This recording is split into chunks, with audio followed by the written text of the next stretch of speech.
Hi guys, it's your girl K did and it's your girl. So as you know already, if actually I didn't put out that, probably should put that one out first and then put out this one. I don't really know, but I'll see what I'm gonna be doing.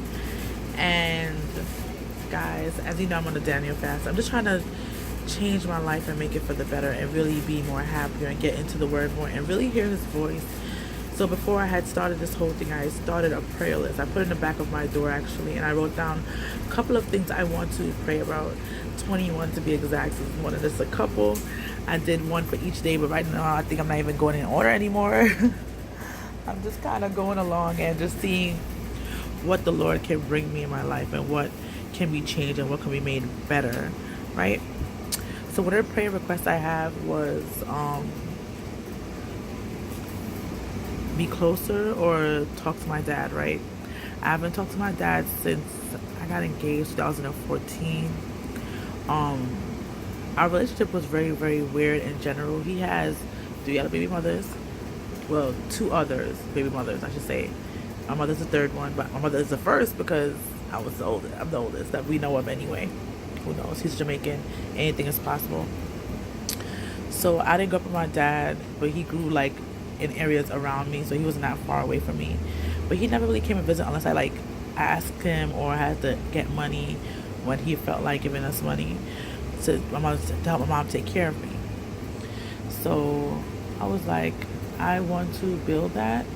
The last time he invited me out without me, I never really. My mom talked to him here and there. My grandmother talked to him here and there. Grandmother, I'm saying grandmother, not really my grandmother, but I call her grandma. It is what it is. So they talked to him. My mother don't talk to him now. My mother's really sick. Probably like when I guess he comes over or whatever. My grandmother talks to him here and there. I just want a relationship like every father-daughter should have, but I know it's not gonna happen because at this point it's too late in life to have what I wanted to have. When I was a kid, I used to just be like, I used to call his phone and leave messages for him. I love to sing. So I used to sing. I wonder if he kept. I doubt he kept those, but I used to sing on his voicemail and leave him a message and just sing out my heart. And he'll never call back. He'll call back when he wants to, but I'll be leaving him 5 messages and I get 1 message back. Birthdays come, I don't get a happy birthday unless I remind him of my birthday. And when I got older, he said, "Oh, I'm supposed to be calling him." He has this mentality. I don't know what it is. I don't know if it's a Jamaican old person mentality or Jamaican man old mentality. He didn't really like daughters either. I think that was a problem. I was a girl. If I was a boy, I think I'd have been much better taken care of, to be honest. Our brothers, how I see how they lived and how they had life. They had life so much better than I did, and it's crazy to me, to be honest. Calling him on the phone, he didn't have this number. He had my own number. Calling him on the phone and talking to him, it was weird. I was like, "Hello." I kind of recognize his voice. He sounds older because he is older. That was 2014, 2019. That's 5 years later. What was it? Yeah, 5 years later. So of course, some people's voices change, especially if you're much older in age. He's in his 60s now, I believe. He's older than my mom, and I heard that he hurt his shoulder. I didn't really ask him about that. I didn't ask him anything about himself. I said, "Are you okay? How's things going?" I think I asked about the family. No, I don't think I asked about the family because family is basically my step family, which I like them better than my actual dad anyway. But it's just like talking to a stranger. It's like honestly like talking to a stranger. But I felt like I was talking to somebody from jail. That's what it feels like. My father been in jail all these years, and I just now pick up the phone to call him. That's what it feels like. It just it felt very creepy. Felt very weird. It felt like this shouldn't be happening. But I'm trying something new. I'm doing this fast, and I definitely need to get my life together. So these are the ways that I'm trying to do it. These are the ways I feel that I should do it. I feel like that's what God is leading me to do. And I've needed to do it for a while. It's just the stuff that he didn't do at this point. You can't cry with spilled milk. I'm about to be 31 this year. You really can't go back on things and just do whatever. So, and the right thing, this Christian thing to do is to call him up to see how he's doing or whatever.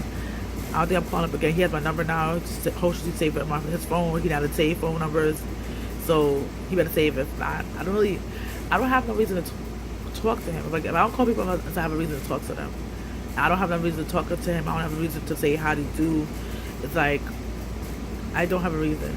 It felt so weird. And I was like, "Hello, I was like, you know who this is? This nigga, I feel like knew who it was. He said, I don't know who it's gotta tell me. Khadijah, like, bro, you should know your child's voice. Like, I don't care if 30 years, well, because Tanya's young, so I feel like her voice changes sometimes, but I feel like after a while you should know your child's voice. And obviously he didn't learn mine. Well, he was joking around. I don't know, but it is what it is. I talked to the funny thing, I talked to his sister who I never really grew up with at all on Facebook when I talked to him. And I would talk to her often. Like, I talk to her kids more than I talk to him, and I didn't grow up with them either. So it's very, very weird. It's very, very disheartening. It's crazy how our relationship is basically trash. But I guess it's never too late. God can do anything, and it is what it is. Life goes on, and I just hope for the better. I hope that things could be better in my life, and I hope that I can get better as a person. So yeah. I'm at work right now, but I still have time to go. I don't know. I came from the gym earlier too, so I'm just chilling like a villain on penicillin. And it's just like, I just thought he run across my mind again. I was like, let me call him and see how he's doing. And I don't know. It just feels very weird. It feels like he just been to jail and he just got out, and I'm calling him to see how he's doing. That's what it felt like. I never had that feeling with anybody else before. I never felt like, I feel like my heart hasn't been really, other than one other person, but that was because of like my aunt, whatever. But it just feels weird to call him and stuff like that. Like, I don't know. It just feels weird, to be honest. We'll see what happens. We'll see where this goes. We'll see where God takes me.